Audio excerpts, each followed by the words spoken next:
Sejumlah santriwan dan santriwati asal Ujung Bate diberikan THR oleh pemerintahan desa pada hari Minggu tanggal 31 Mei 2020. Mengingat para santriwan dan santriwati yang akan kembali ke daerah masing-masing setelah beberapa hari lebaran, pemerintahan kampung memberikan THR. THR ini merupakan bentuk perhatian kampung Ujung Bate terhadap dunia pendidikan santri dan santriwati.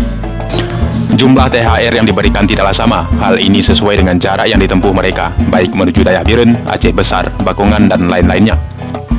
Melalui halal bihalal yang dilaksanakan di kampung tersebut, pihak santriwan dan santriwati juga menyampaikan beberapa agenda kepada pemerintahan desa.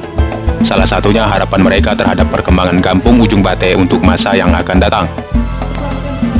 Tanggapan pemerintahan desa melalui Geci mengatakan, peran santri dalam kegiatan yang dilaksanakan bulan Ramadan merupakan kegiatan positif yang perlu dilaksanakan setiap tahunnya. Beliau juga menambahkan generasi inilah pada suatu hari nanti yang akan menggantikan pemimpin pemuka agama di kampung Ujung Bate dan Aceh Selatan pada umumnya.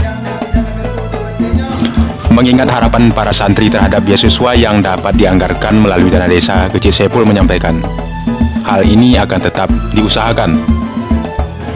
Meskipun belum ada aturan tentang beasiswa, pemerintahan desa akan tetap mencari solusi agar dapat diatur dalam aturan dana desa.